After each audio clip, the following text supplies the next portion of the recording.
Welcome back to Everything But the Lesson Plan, the podcast where we talk about the parts of education they don't always prepare us for. Today's episode is about something that can change a child's entire educational experience: how we see them. Because when schools focus on differences instead of deficits, students with disabilities stop being seen as problems to fix and start being seen as people with strengths, gifts, and potential. You know, when we say disability, too often conversations become about what a student can't do. But students with disabilities, we see that they are creative problem solvers, they're persistent learners, highly empathetic, innovative thinkers, and the list goes on. The goal of education isn't to make students fit the system, it's to build systems that fit students. And that's really for all students. Here's why the conversation matters. I'll give you some statistics here, some research. 1 in 5 students in the US classrooms have a disability or some type of learning difference. Over 7 million students receive special education services. When inclusive practices are implemented, all students benefit academically and socially. So that all part. Students with disabilities who feel included have higher graduation rates and better post-school outcomes. So inclusion isn't charity. It's actually, it's good education. When schools focus on abilities, we start asking better questions. Questions like this: what support does this student need? How can we remove barriers? How can we design learning that works for everyone? And that is one area that I am laser focused on: the design of learning. Okay. How can I work with my team of teachers to make this a smooth operation? These are some of the questions that we start asking. You see, this is where universal design for learning changes everything. And I want you to look that up. Um, so at my current school, I see some amazing things happening out of my special education department with our MOID kids, moderate intellectual disability kids, and other schools I have been a part of or know teachers that work at these schools. You see things like they have these weekly field trips where they're taking them to the grocery store, helping them understand money, the value of money, what you can do with it. And so they go out and they go shopping. They got to pick things for themselves. And it is just amazing to see. Okay. They learn how to save, they learn how to shop, they learn how to do things on their own, right? Um, Also, recently I had a career fair. It was a career and trade fair. And I wanted to be inclusive of our special education department and our students with certain disabilities.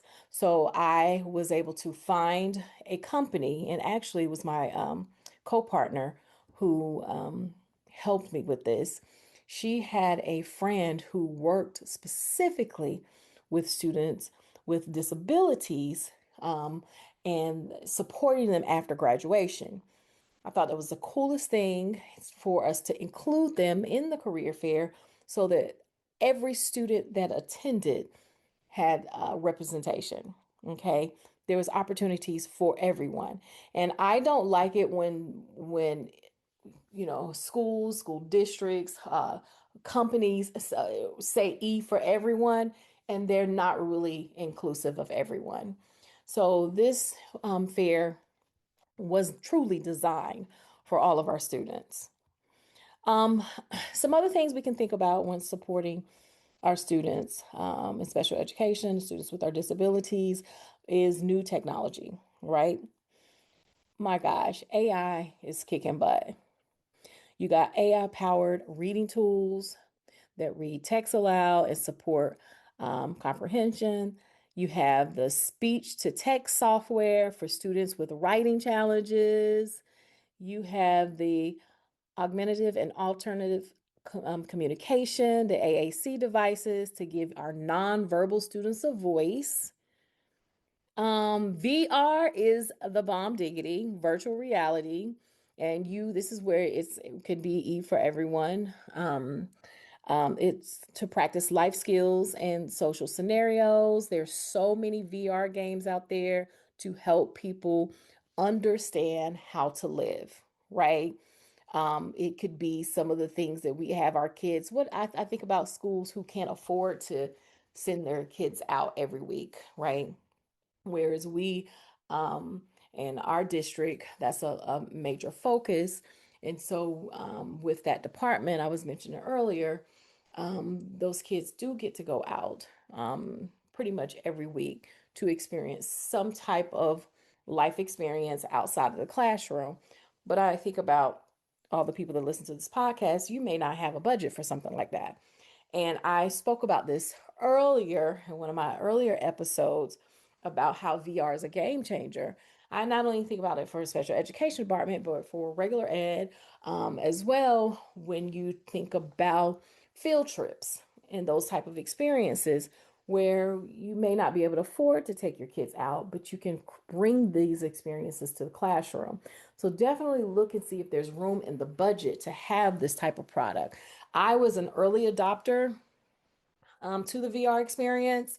And the only reason why I was is because I had a son who was highly in tech. And so he wanted one. We got one. I thought that there would be a need for it in the school. So I ordered them early. Now, the things with being an early adopter, you sometimes get a lot of no's. But we did enjoy it. The students did enjoy it as well. So look into that. Okay. There's all kinds of apps that you can use. And I just want you, it's all about doing your research. It's really about doing your research and seeing what's out there and trying to figure out if it's something that can support your learners. Tech doesn't replace the teacher, but it does empower the students. And that's what this episode is about. Then I think about our families and the resources for our teachers and our families. For teachers, I went to a few websites, just did some digging. Understood.org. Let me pull them up real quick. Just going to their website, taking a quick glance at this. Your path to thriving starts here. So you know I like it. It has the word thrive in it. That's my business, Thrive 12. But it is a leading nonprofit empowering the 70 million people with learning and thinking differences in the United States. They have categories here. Let's see what else they're doing. I'm just going to click on one, ADHD, see what we got going on here. It talks about what ADHD is, and then it says here are some resources to help. They have some free tools. Okay. Understood.com. Y'all better come on through. The ABCs of behavior tracking, validation strategies. What is ADHD? What are some symptoms? 8 common myths about ADHD. Then they have some tips and strategies. So this is really like a resource website. Gives you some definition, gives you some understanding, and it gives you some resources that you can use. Cast.org is another one. Let's see what they're talking about. And I like their bold statement as soon as you get here. It says, until learning has no limits. And here at CAST, there barriers to learning and education design, not individual learners. We invented UDL, that Universal Design Learning, to help break down these barriers so that all learners can shape their own learning journey. So let's see what they've got on here. Just want to go through and see. So I see they have some professional development options. They have workforce professional development options. Let's click on here, publishing. They have a catalog of articles that you can look at. Okay. And where I was telling you, look up Universal Design Learning. There's quite a few articles here, and I really think there's something you should, tap into if you don't really have a super big understanding about it.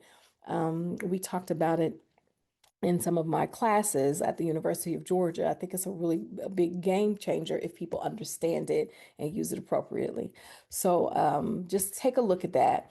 For families, I want to just say, when it comes to your student, and if you have a student, mom, dad, guardian, that has a disability, and you don't know where to start, sometimes start with the school's parent center.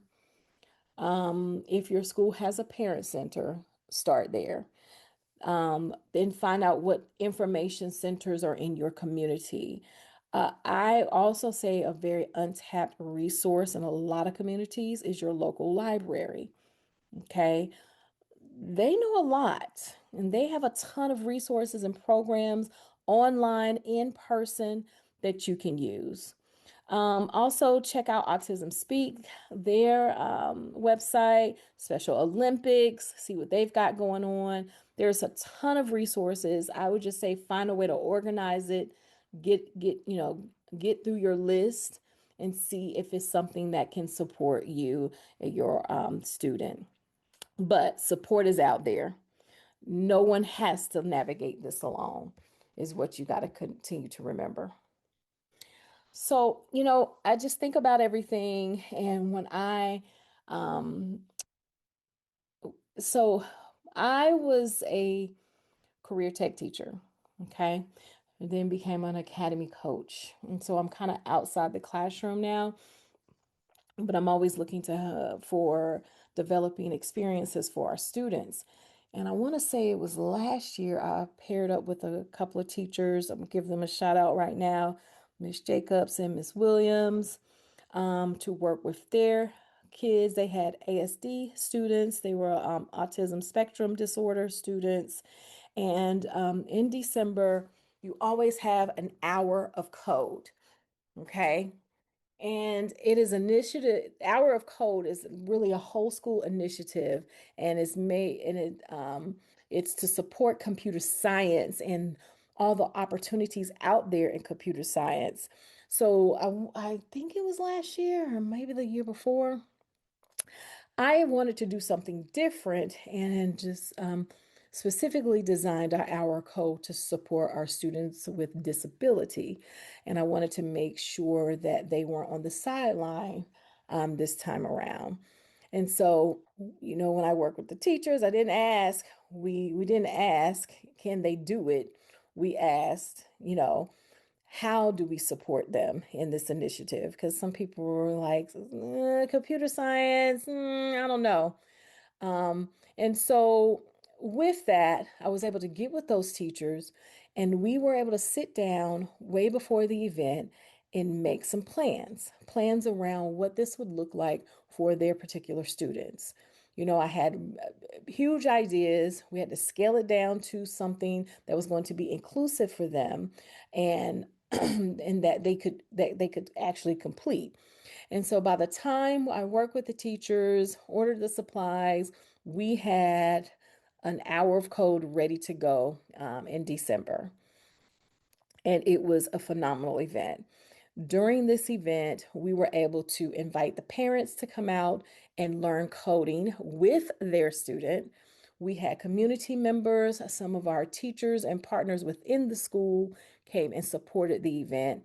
And we had our students learning to code by making music. I reached out to an hour of code to get a couple of resources, lists of things that we could do. And they were very helpful as well. and I was able to just get these things done. We did some, oh, I can't remember the name of the activity, but it was like a gardening activity where they were planting seeds and learning about algorithms through planting seeds. It was an unplugged activity, but it was a really good activity just to introduce the topic to our students and our parents. Now, I will say it's not going to be easy when you try to introduce something like this. You might get some pushback, but that doesn't mean it's a no, right? You just got to explain the benefits of this and just do it and see what the outcome is, and then maybe modify it for the next year. But it was perfect. It was just a great event. At the end of the day, the students benefited, the teachers that were there, and the community partners that were there. They were able to see their impact. The parents were able to get some ideas on what they could do at home. I even created a resource document for them to make this an extension of their day. And it was not something that they had to go out and buy all this heavy equipment or buy anything. It was things that they could literally do at home with the resources that they have. It was just beautiful. Okay. And so our students with disability, they weren't just participating, they were leading and problem solving and shining and happy. Oh my gosh, y'all, it was just such a great event. And so that's what inclusion looks like. Okay. I even had my students, yeah, I forgot my work-based learning students and some of my STEM students, they were the teachers that day and supported the learning as well. And so that's what it looks like, and it can be done. So a little lift at first because we had never done something like that before, but you can put those programs on repeat every single year once you get it started, right? And maybe modify it a little bit. Um, Reach out to your local librarian, the school librarian, because they want to be included in stuff like that as well. They have some resources. A lot of our librarians, they have maker spaces and things like that. And so you want to kind of include them because they could be a big resource. Um, so that's all this is about, really, is just trying to be inclusive, trying to challenge yourself, challenge your school district to make sure that everyone, when they say everyone, they actually mean everyone. Because at the end of the day, students with disabilities, they are not broken. They are brilliant in ways this world desperately needs, right? And when schools choose differences over deficits, we don't just change outcomes, we change lives. So, to every student and parent, teacher listening, keep building classrooms where everyone belongs. And until next time, y'all keep thriving beyond the lesson plan.